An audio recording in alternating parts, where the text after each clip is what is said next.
마태는 앞선 마태복음 8장 28절에서 34절에 이 가다라 지방에서 귀신 들린 자를 고치신 이 사건 이후에 다시 예수님께서 배를 타고 갈릴리 호수를 건너서 예수님의 사역의 주 무대였던 이 가버나움에서 행하신 이 중풍병자를 고친 사건을 기록하고 있습니다.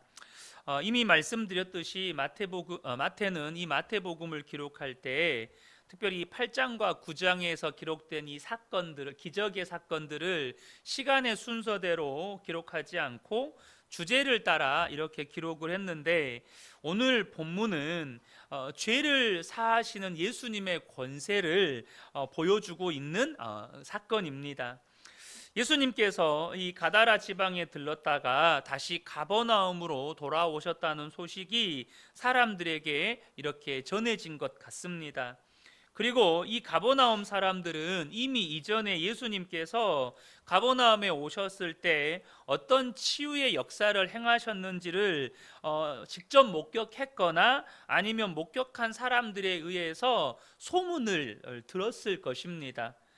마태복음 8장 16절을 보면 저물매 사람들이 귀신 들린 자를 많이 데리고 예수께 오거늘 예수께서 말씀으로 귀신들을 쫓아내시고 병든 자들을 다 고치셨다.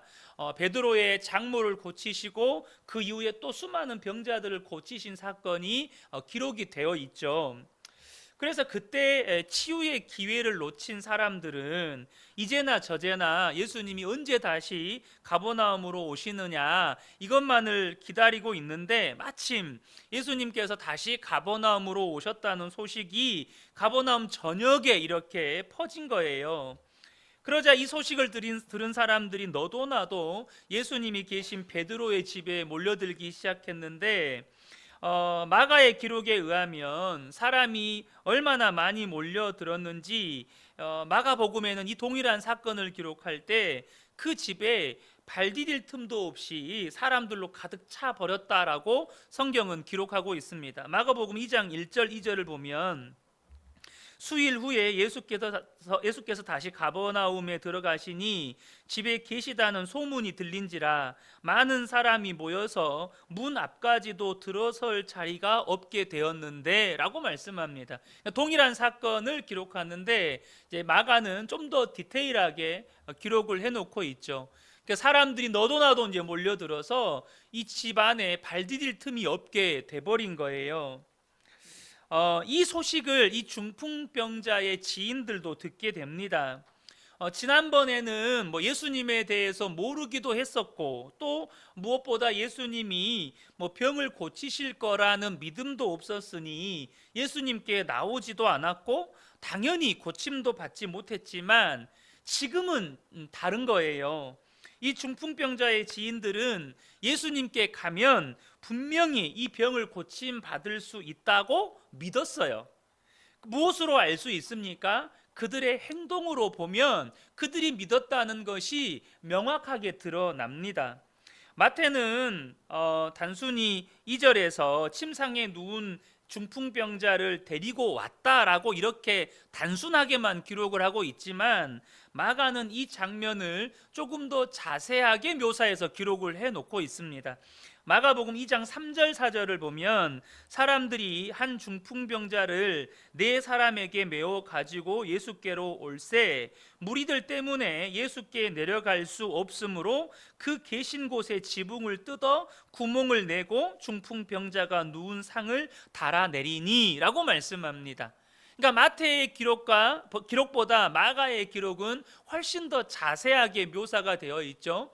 발 디딜 틈 없이 사람들로 가득 차 있으니까 도무지 침상째 메고 예수님 앞으로 갈 수가 없는 거예요. 그러니까 이 지붕 위로 올라가서 지붕을 뜯어가지고 침상에다가 줄을 묶어가지고 침상째 이 중풍병자를 달아내려서 예수님 앞에 데려다 놓은 것입니다.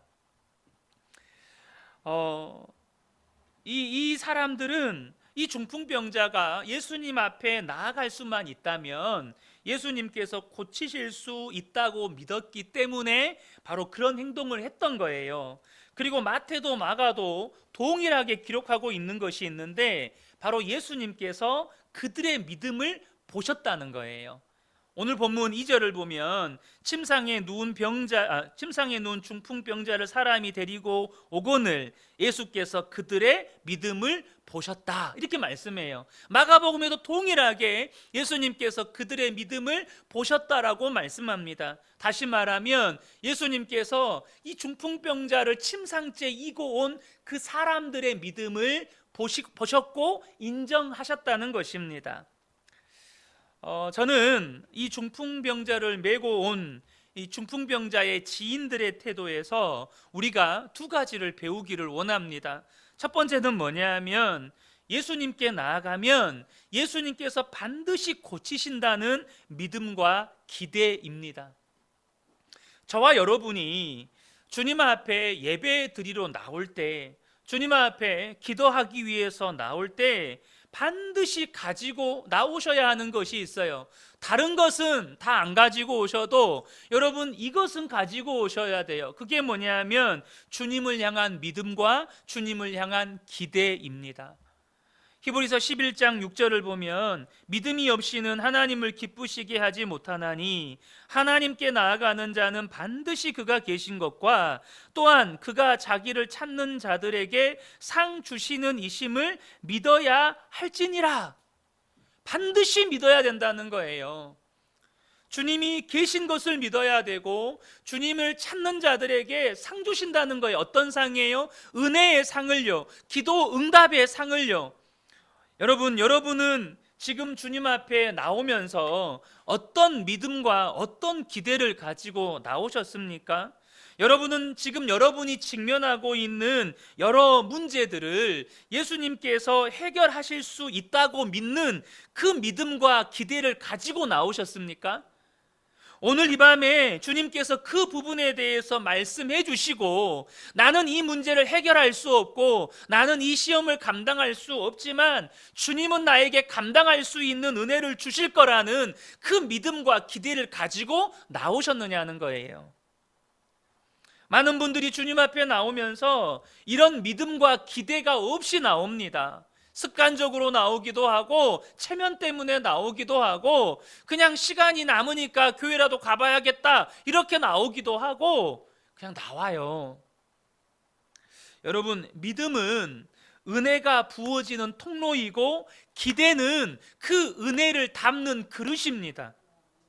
여러분, 믿음 없이 기대 없이 주님 앞에 나오면 하나님은 저와 여러분에게 은혜를 부어주고 싶으셔도 부어주실 수가 없어요. 여러분, 부어줄 통로가 없고 담을 그릇이 없는데 어떻게 은혜를 부어줘요? 은혜를 부어주실 때는 반드시 파이프를, 이 통로를 통해서 부어주시거든요. 그리고 그것을 담을 그릇이 있어야 부어주시는데 부어줄 통로도 없고 부어줄 그릇도 없는데 어떻게 은혜를 받을 수가 있겠어요? 여러분, 믿음과 기대가 있다면 오늘 본문에 이 중풍병자의 지인들처럼 반응하는 것입니다. 특별히 주님 앞에 나아가는 것을 방해하는 요소들이 있었어요. 얼마 전에 로마 백부장에 대한 이야기를 나누면서 이 우리의 믿음을 방해하는 것들에 대한 이야기를 한번 나누기도 했었습니다. 오늘 본문에도 이 중풍병자의 지인들이 예수님 앞에 나아가려면 방해하는 것들이 있었습니다. 그것은 이미 그 집을 가득 채우고 있는 사람들이었어요. 발 디딜 틈도 없으니 도무지 예수님 앞으로 나아갈 수가 없는 거예요. 그러니 그들은 믿음이 있고 기대가 있으니 어떻게 하죠? 야, 사람들이 너무 많다, 우리 다음에 오자. 이번이 아닌가 보다, 다음에 은혜를 주시겠지.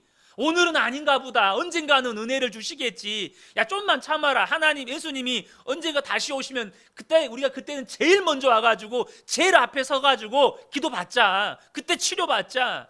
그러지 않았다는 거예요. 그들은 마치 오늘이 마지막인 것처럼, 그들은 마치 오늘이 아니면 다시는 치유받을 수 있는 기회가 없는 것처럼 그 지붕에 올라가서 지붕을 뜯어내고 그 지붕 사이로 이 중풍병자를 침상째 달아내려서 예수님 앞에다가 데려놓는 것입니다. 여러분, 주님 앞에 나오는 것을, 주님 앞에 나아가는 것을 방해하는 요소가 얼마나 많습니까? 외적인 요소들은 차치하더라도 여러분 내면에 주님 앞에 나오는 것들을 방해하는 요소들이 얼마나 많은지, 이런저런 부정적인 감정들, 꼬리에 꼬리를 무는 생각들, 헛된 상상과 공상들, 수많은 어떤 삶의 문제로 인한 근심과 염려들, 혹은 상한 감정들. 그런데 여러분, 만약에 여러분 안에 주님 앞에 나아가면 주님은 반드시 내 삶의 문제를 해결하신다. 주님은 반드시 답을 주신다. 주님은 반드시 감당할 은혜를 주신다라고 믿는다면 그것들을 뚫고 주님 앞으로 나오는 것입니다. 빨리 오는 거예요. 여러분, 기도로 준비하면서 기대하는 것입니다.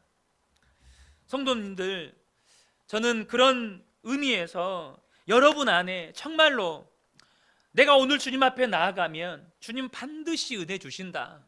지금 내 삶의 직면에 있는 이 문제들에 대한 답을 주신다. 하나님께서 해결해 주시지 않는다면 나로 감당할 은혜를 주신다 라고 믿는다면 여러분, 적어도 예배 10분 전에는요, 주변 사람들하고 대화하지 마세요. 주님께 주목하세요. 주님께 집중하세요. 꼭 필요한 대화예요. 도무지 지금 안 하면 안 되는 대화예요. 그러면 여러분 밖에 나가서 하고 오세요. 다른 분들은 주님께 주목할 수 있도록, 다른 분들은 정말로 마음을 정리하면서 기도로 주님께 주목할 수 있도록. 여러분, 예배 시간에는요, 전화 꺼놓든지 무음으로 해놓든지 여러분 그렇게 하세요. 죽고 사는 문제 아니면 전화 받지 마세요. 제가 우리 근혜교회 섬기면서 전화 이야기 처음 하네요, 여기서. 근데 여러분, 저는 이 이야기 하는 것도 사실 창피해요. 사실 창피해요, 여러분. 그것이 우리 성도님들의 수준인 것 같아서. 여러분, 주님을 만나는 것보다, 주님의 말씀을 듣고 은혜 받는 것보다 더 중요한 문제가 있나요? 한번 생각해 보세요. 여러분, 냉철하게 한번 생각해 보세요. 지금 당장 내가 주님을 만나는 것보다, 지금 당장 내가 주님 앞에 은혜 받는 것보다 더 중요한 문제 있습니까? 그래서 여러분, 정말로 누가 죽고 사는 문제가 아니면 전화도 꺼놓든지 아니면 무음으로 해놓든지, 그리고 오직 주님만 바라보세요. 정말로 여러분이 믿는다면 오늘 주님은 반드시 나에게 은혜를 주신다. 내 삶의 문제는 주님이 답을 주신다. 감당할 힘을 주신다 라고 믿는다면 모든 방해 요소들을 뚫고 주님 앞으로 가는 겁니다. 모든 방해 요소들을 다 뒤로 하고 주님 앞으로 가는 거예요. 그래서 제가 우리 예배팀들한테, 우리 아이들한테 예배 전에 너희들 핸드폰 보지 마라. 적어도 예배 전에 하나님과 너희들 사이에 방해하는 요소들은 다 빼내라. 다 없애라. 제가 부탁합니다. 우리 적어도 예배팀한테는 정말로 너희들이 예배자라면 그렇게 해라 라고 부탁을 해요. 우리 성도님들께도 부탁합니다. 저를 위함이 아니라 정말로 여러분들을 살리기 위함입니다. 정말로 믿음이 있다면 믿음에 반응을 하시라는 겁니다. 두 번째, 우리가 여기서 함께 배우기 원하는 것은 주님께 나아가지 못하는 이 중풍병자를 향한 사랑과 헌신입니다. 중풍병자는 주님 앞에 나아가고 싶어도 나아갈 수가 없는 사람이에요. 혼자서는 몸을 움직일 수가 없어 병상에서만 지내야 하는 사람입니다. 본문에 기록된 그 지인들은 이 중풍병자를 불쌍히 여겼고 그 사람이 낫기를 원했고, 그래서 그가 고침받도록 결단하고 헌신했던 것입니다. 우리 주변에는 주님 앞에 나오고 싶어도 나오지 못하는 분들이 있습니다. 육체적인 장애 때문에 나오지 못하는 분들도 있지만 정신적으로, 영적으로 장애를 가지신 분들도 있어요. 이것은 의학적으로 우울증이나 무슨 불안장애와 같은 정신질환을 가졌다거나, 혹은 지난주에 나눈 것처럼 어떤 영적으로 뭐 귀신이 들렸다거나 그런 의미가 아닙니다. 본인 스스로 믿음과 의지와 결단이 약해서 주님 앞으로 나오지 못하는 이들이 너무 많다는 거예요. 실제로 반복적이고 습관적이고 은밀한 죄에서 벗어나지 못하는 분들이 너무 많고, 어떤 중독에 빠져서 도무지 헤어나오지 못하는 분들도 너무 많고, 세상적인 가치관에 붙잡혀서 여전히 육신을 따르는 삶을 사는 분들도 너무 많고, 자기 혼자서는 성경을 읽거나 말씀을 묵상하거나 기도하거나 예배드리지를 못해요. 혼자서는 성경 읽기를 못해요. 혼자서는 말씀 묵상을 못해요. 혼자서는 기도를 못해요. 혼자서는 예배를 못 드려요. 여러분, 그런 분들이 보이지 않습니까? 저는 저와 여러분들에게 정말로 본인 스스로 믿음과 의지와 결단이 없어서 주님 앞에 나오지 못하는 이들, 그들을 향해 불쌍히 여기는 주님의 마음과 주님의 사랑이 부어지기를 축복합니다. 나아가서 실제적으로는 헌신해야 되는 거예요. 때로는 그분들을 위한 기도로, 때로는 함께 기도해 줌으로, 때로는 함께 예배 드려 줌으로, 때로는 함께 울어 줌으로, 때로는 함께 있어 줌으로 주님 앞으로 나올 수 있는 헌신이 우리에게 필요하다는 거예요. 그렇게 지인들에 의해서 예수님 앞으로 나오게 된 이 중풍병자에게 예수님께서 의아한 말씀을 하세요. 2절 하반절을 보면 중풍병자에게 이르시되 작은 자야 안심하라 내 죄사함을 받았느니라 라고 말씀을 하십니다.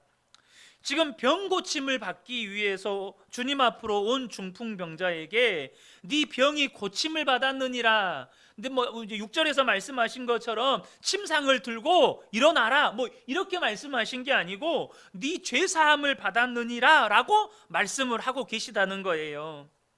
우리는 여기서 또한 예수님의 말씀 속에서 몇 가지 사실을 알 수 있게 됩니다. 먼저는 이 중풍병자의 병의 원인이 죄 때문이었다는 것입니다. 이 세상에 사망과 질병이 들어온 것은 죄로 인한 저주 때문입니다. 인생은 아담과 하와가 하나님께 불순종하여 죄를 지은 이후로부터 태어나는 순간부터 사망과 질병의 고통 속에 살게 되었습니다. 그래서 여러분, 구원받은 백성들이 영원한 하나님 나라에서 누리게 될 구원의 은혜, 죄의 문제가 해결되어서 이제 영원한 하나님 나라에서 누리게 될 구원의 은혜가 뭐냐면 사망과 질병으로부터의 해방입니다. 물론 그게 전부는 아니에요. 근데 우리가 영원한 하나님 나라에서 반드시 누리게 될 은혜가 뭐냐면 사망과 질병으로부터의 해방이에요. 계시록 21장 4절을 보면 모든 눈물을 그 눈에서 닦아주시니 다시는 사망이 없고 애통하는 것이나 곡하는 것이나 아픈 것이 다시 있지 아니하리니 처음 것들이 다 지나갔음이러라. 이 처음 것들이라고 하는 건 뭐냐면 아담과 하와의 원죄로 말미암아서 우리에게 주어졌던 파괴된 세상과 또한 저주로 말미암아 우리에게 주어진 죽음과 질병, 그 고통들을 의미하는 것입니다. 이 모든 것이 다 지나가 버렸다는 거예요. 그런데 그렇다고 해서 우리가 겪게 되는 모든 질병의 원인이 죄는 아닙니다. 그러나 분명한 것은 어떤 질병은 죄로 말미암아 그 사람에게 찾아오기도 한다는 거예요. 여러분, 감기 걸렸어요. 저 사람 죄 지었구나. 이게 아니라는 겁니다. 그러나 어떤 질병에는 죄 때문에 그 질병이 찾아오는 경우가 오늘 이 중풍병자에게 해당하는 경우라는 거예요. 그럼 모든 중풍병은 또 죄 때문이냐? 그건 아니라는 겁니다. 그래서 예수님께서 죄 때문에 그 질병을 얻게 되었으니 그 질병의 원인인 죄의 사함을 선언하시는 거예요.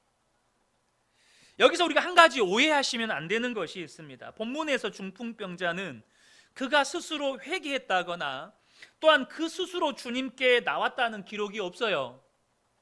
이것을 보고 사람이 스스로 죄를 회개하지 않아도 다른 사람이 기도해 주면 혹 다른 사람이 주님께로 이끌어주면 그 다른 사람의 믿음 때문에 그 사람의 죄도 사하해 주시는 겁니까? 이런 오해를 하실 수가 있는데, 이것은 마치 카톨릭의 연옥 교리처럼, 예수를 안 믿고 사람이 죽으면 사랑이 많으신 하나님께서 그 사람을 바로 지옥으로 보내지 않고 연옥이라고 하는 제3의 공간에 머물게 하셨다가 이 땅에 남아있는 가족들이나 친척들이나 지인들이 그 사람을 위해서 기도하고 선행을 쌓으면 그 사람을 그 연옥에 있는 그 사람을 이 사람들의 믿음 때문에 천국에 보내주신다고 믿는 것처럼 그렇게 받아들이시면 안 된다는 거예요. 여러분, 이 중풍병자가 회개했다는 기록이 없고 예수님을 믿었다는 기록이 없지만, 지금 이 중풍병자가 죄사함을 받고 병 고침을 받았다는 말은 기본적으로 이 사람 안에 회개의 은혜와 믿음이 있다는 것을 전제하고 있는 거예요. 그러니까 성경은 단 하나도 다른 사람의 믿음 때문에 이 사람은 전혀 믿음이 없는데, 이 사람은 전혀 예수를 안 믿는데, 회개할 생각도 없는데 다른 사람이 막 기도해 줘가지고 이 사람의 믿음 때문에 하나님이 그 사람의 죄를 용서해 주시고, 이 사람의 어떤 헌신 때문에 하나님이 이 사람을 구원해 주시고, 그런 거 없다는 겁니다. 여러분, 구원은 각자의 믿음입니다. 구원은 각자의 믿음이에요. 그런데 그렇게 회개도 했고 믿음도 있는데 예수님께 스스로 나아갈 수는 없는 거예요. 그래서 이 중풍병자의 지인들이 이 중풍병자를 들쳐매고 예수님 앞으로 나아가는 것입니다. 회개도 하고 정말로 예수님 믿으면 나을 거라는 믿음도 있는데 누구도 예수님 앞으로 데리고 가줄 사람이 없는 거예요. 그러면 이제 예수님께서 곧바로 6절에 기록된 것처럼 믿음도 있고 이제 있으니까 곧바로 이렇게 회개도 했고 믿음도 있으니까 바로 6절의 말씀으로 일어나 내 침상을 가지고 집으로 가라 하시면 되는데, 왜 네 죄 사함을 받았느니라 라고 말씀하시느냐는 거예요. 본문이 우리에게 또 하나 가르쳐 주는 것이 뭐냐면, 육체의 치유보다 영적인 치유, 영적인 회복이 먼저라는 거예요. 요한 3서 1장 2절을 보면, 사랑하는 자여 내 영혼이 잘됨 같이 내가 범사에 잘되고 강건하기를 내가 간구하노라. 여기서 우리가 주목할 것은 순서예요. 순서. 뭐가 잘됨 같이가 먼저죠? 내 영혼이 잘됨 같이 범사에 잘되고 강건하기를 간구하노라. 무엇이 가장 먼저 회복되어야 돼요? 내 영혼이 가장 먼저 회복되어야 되는 거예요. 내 영혼이 잘됨 가치가 가장 먼저라는 거예요. 내 영혼이 잘됨 가치 잘 되고 그 다음에 범사가 잘 되고 강건하는 것이 따라와야 되는 거예요. 중풍병자는 지금 육체만 병들어 있는 게 아니라 영혼도 병들어 있는 사람이었어요. 그러니까 중풍병자는 육체뿐만 아니라 영혼도 지금 중풍병에 걸려 있는 거예요. 그래서 그는 몸의 치유가 시급한 것이 아니고 영적인 치유와 회복이 더 시급하고 중요했다는 것입니다. 여러분, 육체의 병을 고쳤는데 여전히 영혼이 병들어 있는 사람은 복된 삶을 살아갈 수가 없습니다. 도리어 영혼은 병들어 있는데 건강해진 육체 때문에 더 심각한 죄를 지으며 살게 되는 거예요. 여러분, 영혼이 악에 물들어 있는 사람이 건강하면 어때요? 힘을 얻어서 악을 저질러요. 더 힘을 얻어서 악한 죄를 짓게 되는 거예요. 그래서 여러분, 만약 예수님께서 이 중풍병자의 이 죄로 물들어 있는 영혼의 상태는 다루지 않고 그 육체의 질병만 회복시키셨다면 어떻게 됐을까요? 그는 이후에 더 심각한 죄를 짓고 그로 인해서 더 심각한 질병을 얻게 되었거나 아니면 이전보다 상태가 더 악화가 되었을 거예요. 여러분, 무엇보다 예수님의 첫 번째 관심사는 이 땅에서 질병이 고침을 받고 잘 되는 것이 아니고 우리의 영혼이 구원을 받는 거예요. 예수님은 우리가 하나님과의 바른 관계, 우리를 향한 하나님의 사랑에 대한 확신을 가지고 모든 영적인 억눌림과 압제에서 자유를 누리기 원하시고 신실한 그리스도의 제자로 살아가기를 원하시는 거예요. 이것은 육체의 질병이 있느냐 없느냐와는 상관이 없어요. 바울도 여러분 평생에 육체의 가시를 가지고 살았지만 그는 이방인의 사도로서의 그 사명을 감당하는데 도리어 그 약함으로 인하여서 그리스도의 능력이 온전하여지는 삶을 살았다고요. 여러분, 영혼이 건강한 사람, 영이 강건한 사람은 육체의 질병이 문제가 되지 않습니다. 그런데 영혼이 병들어 있는 사람은, 영혼이 악에 물들어 있는 사람은 건강해지잖아요. 더 힘을 내서 악을 저지르게 됩니다. 그리고 그 나중에는 더 처참한 상태로 빠지게 되는 거예요. 그래서 예수님은 이 중풍병자의 영적인 상태를 보시고 의도적으로 이 중풍병자를 죄의 짐에서 먼저 해방시키시고 이어서 두 번째로 그 육체의 질병을 고치시는 것입니다. 그러니까 그는 육체를 고침받기 전에 먼저 영혼을 고침받고 예수님의 제자가 되어야 했다는 거예요. 만약 하나님께서 여러분 자신이나 여러분이 사랑하는 누군가를 치유하지 않으신다면 여러분 꼭 먼저 기억하십시오. 여러분, 우리 하나님의 관심사는 질병의 치유나 육체의 치유가 아니라 그 영혼의 구원에 있다는 거예요. 이 말은 주님은 그러면 육체는 안 고치시는 분이다, 육체의 질병은 안 고치시는 분이다가 아니라 그 영혼 구원이 더 시급하고 그 영혼이 먼저 치유되고 회복되는 것이 더 중요하다는 뜻입니다. 여러분, 예수님의 관심사는 우리의 영혼이 구원받는 거예요. 앞서 잠깐 나누었던 것처럼 계시록 21장 4절의 말씀처럼 우리 모두는 다가오는 그 영원한 하나님 나라에서 완전한 치유를 다 경험하게 됩니다. 여러분이 그토록 간절히 바랬던 완전한 치유와 회복은 여러분 우리 하나님의 나라가 이 땅에 임하게 될 때 예수를 믿는 모든 성도들이 그때는 기도하지 않아도 간구하지 않아도 40일 금식 이런 거 하지 않아도 모두가 경험하게 돼요. 근데 문제는 뭐죠? 영혼이 구원받지 못하는 사람은 다가올 하나님의 나라를 소유하지 못한다는 거예요. 다시는 사망이 없고 애통하는 것이나 곡하는 것이나 아픈 것이 다시는 있지 아니하리니 라고 하는 이 놀라운 구원의 은혜를 이 땅에서 영혼이 구원받지 못한 사람은 절대로 누리지 못한다는 거예요. 그러니 예수님의 입장에서 영혼 구원이 시급합니까? 지금 육체의 질병을 고쳐주는 것이 시급합니까? 영혼을 구원하는 것이 시급한 거예요. 여러분, 지금 고침받지 못하고 있는 질병 때문에 너무너무 고통스럽습니까? 고침받지 않았는데 그것이 자신의 삶에 전혀 문제가 되지 않는 사람은 이미 그것을 감당할 믿음이 있어요. 여러분, 너무 고쳐달라, 그분은 너무 고쳐달라고 기도하지 마세요. 이미 여러분 안에 그런 질병이 있어도 감당할 믿음이 있으세요. 근데 내 몸에 병이 있는 것이 너무 고통스럽고 너무 힘들고 너무 좌절이 되고 일상의 삶을 살아가는 것이 너무 힘들고, 그렇다면 여러분, 지금 여러분의 영혼의 구원이 시급하다는 뜻입니다. 여러분의 영혼이 치유받고 회복되는 게 시급하다는 뜻이에요.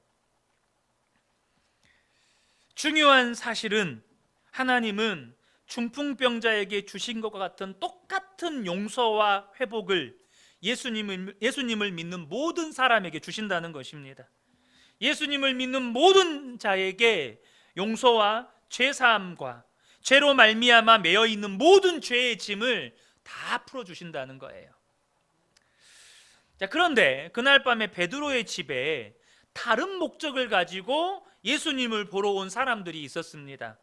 그들은 바로 율법 전문가 그룹인 서기관들이었어요.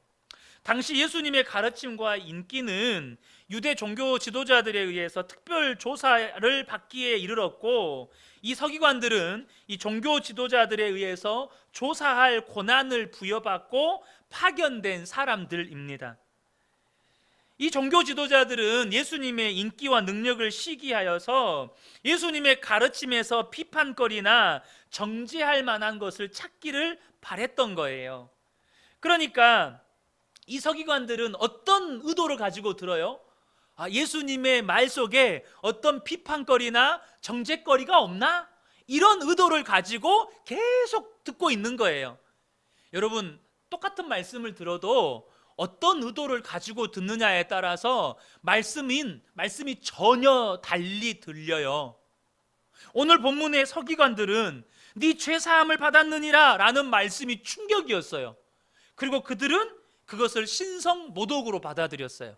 3절을 보면 어떤 서기관들이 속으로 이르되 이 사람이 신성을 모독하는도다. 이 신성모독은 하나님의 이름을 저주하거나 욕하거나 모욕하는 것을 의미했는데, 율법에 의하면 죽음의 형벌에 처해질 수 있었습니다.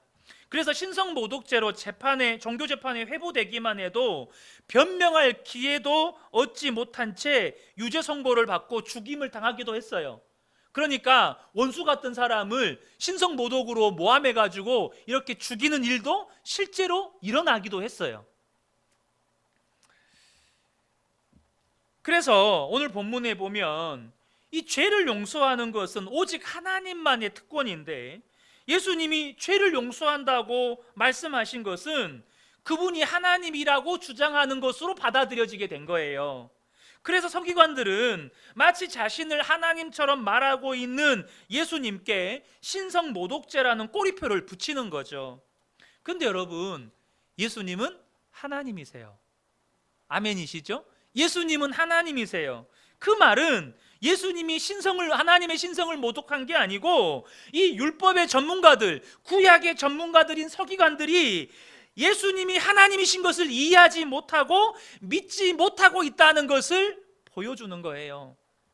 그들은 영적으로 완전히 눈이 어두워지고 무지했다는 것입니다.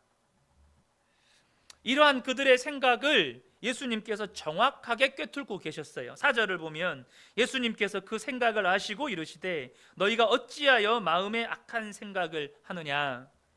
여기서 다시 한번 예수님의 신성이 드러납니다. 예수님은 완전한 인간이심과 동시에 완전한 하나님이셨습니다. 예수님의 신성, 그러니까 곧 하나님의 영광은 단지 인성에 가려져 있을 뿐이에요. 인간의 몸을 입고 계셨기 때문에 예수님은 시간이나 공간이나 또 기타 인간적인 이 육신의 한계에 제한을 받으셨습니다. 왜 그렇게 예수님께서 제한받으셨을까요? 나중에 기회가 되면 이 부분에 대해서도 좀 나눌 수 있었으면 좋겠는데, 예수님께서 그렇게 제한받으신 건 딱 한 가지 이유예요. 하나님의 뜻에 순종하기 위해서였습니다. 하나님 아버지의 말씀에 순종하기 위해서 자신의 신성을 제한하셨습니다. 자신의 권리를 제한하신 거예요. 자신의 영광을 제한하신 겁니다. 그러나 예수님의 신성이 없어진 것이 아니기 때문에 신성모독이라고 예수님을 속으로 비난하는 서기관들의 생각을 다 꿰뚫어 보셨습니다. 여러분, 우리가 여기서 좀 주목하고 싶은 게 있는데요, 예수님은 인간의 몸을 입으셔서 하나님의 신성, 곧 자신의 능력과 지혜와 자신의 그 권능을 제한하신 인간의 몸을 입고도 사람의 생각과 의도와 동기를 다 꿰뚫어 보셨습니다. 다 아셨어요. 그런데 하물며 우리가 하나님 앞에 서게 되는 그때는 예수님이 가지신 온전한 신성, 온전한 하나님의 위엄과 영광 앞에 우리는 서게 됩니다. 히브리서 기자는 그때에 대해서 뭐라고 기록하고 있습니까? 히브리서 4장 13절에 보면 지으신 것이 하나도 그 앞에 나타나지 않음이 없고 우리의 결산을 받으실 이의 눈앞에 만물이 벌거벗은 것 같이 드러나느니라.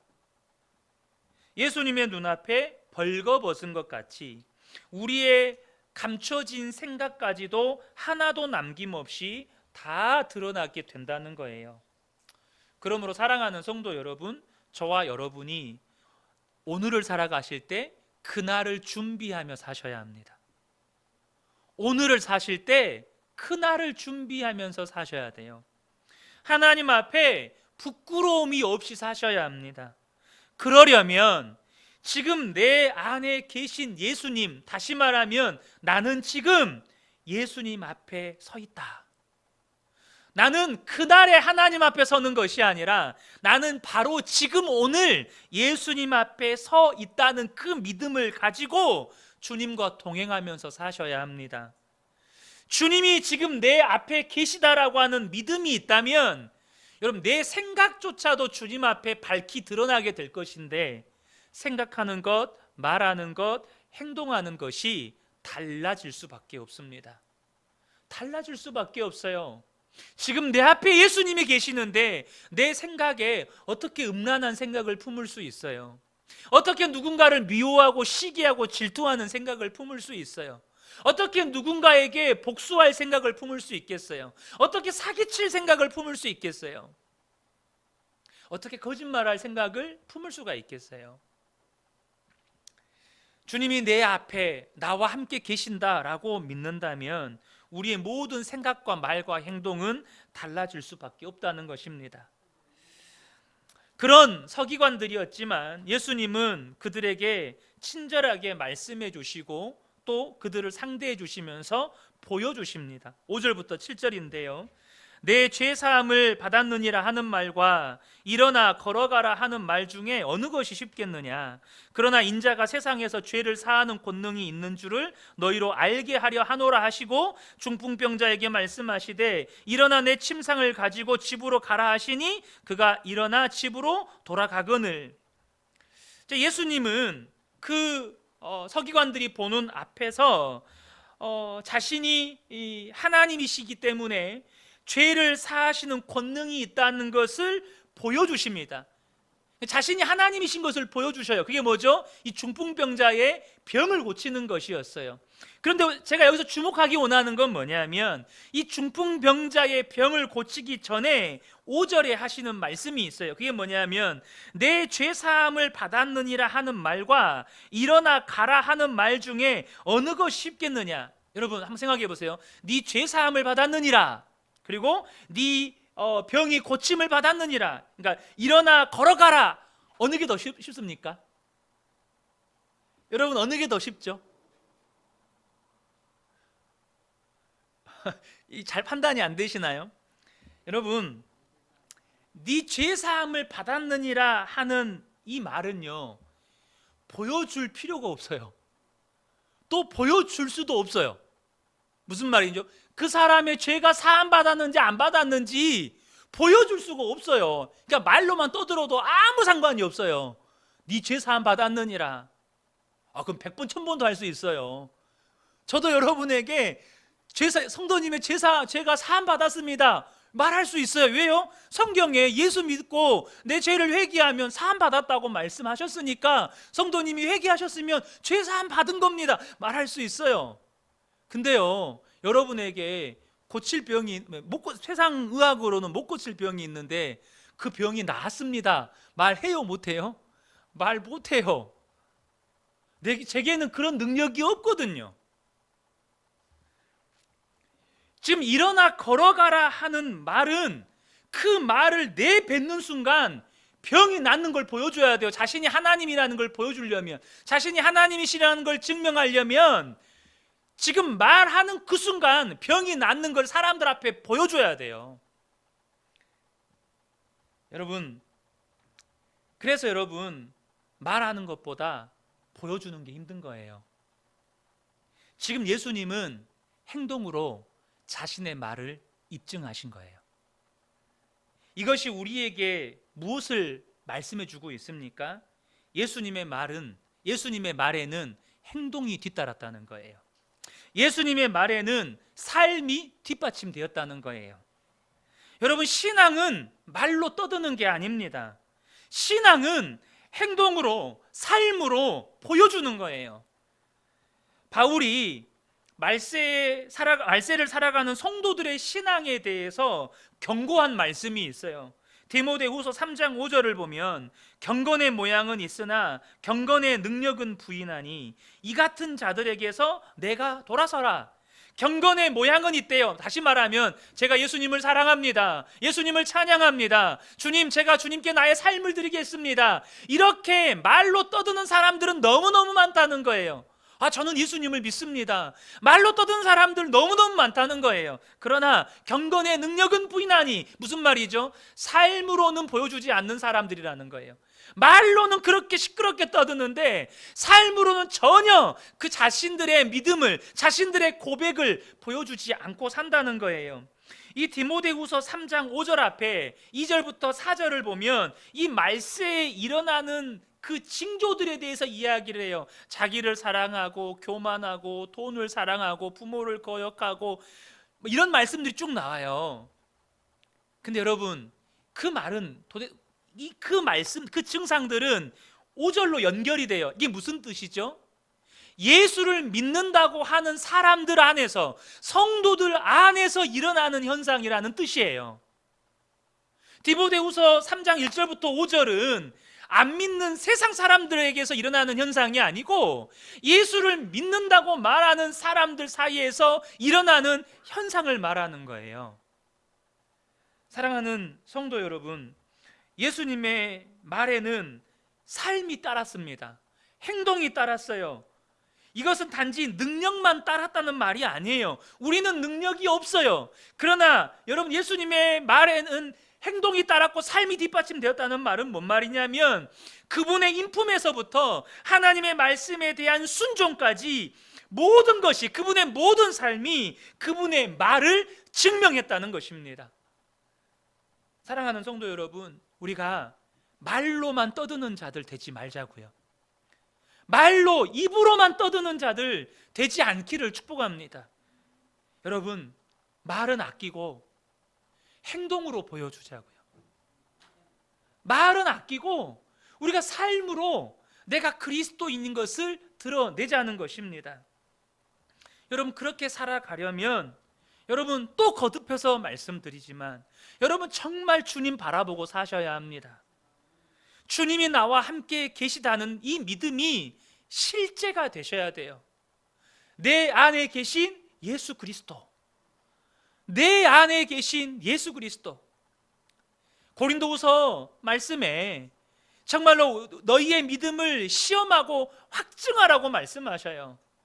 근데 여러분, 우리의 믿음을 시험하고 확증해야 되는 게 뭡니까? 너희 안에 예수 그리스도께서 계신 것을 너희가 알지 못하느냐? 그걸 모르면 너희는 버림받은 자라는 거예요. 사랑하는 성도 여러분, 저는 우리 근혜교회 모든 성도님들이 정말로 예수님이 내 안에 계시다는 것을 믿고 정말 마치 예수님이 지금 내 눈앞에 계신 것처럼 그분을 바라보고 의식하며 살게 되시기를 축복합니다. 그래서 여러분들의 입술의 고백이 여러분의 행동으로, 삶으로 입증되는 그런 놀라운 믿음의 사람들, 그런 복된 분들 되시기를 예수님의 이름으로 축복합니다. 아멘.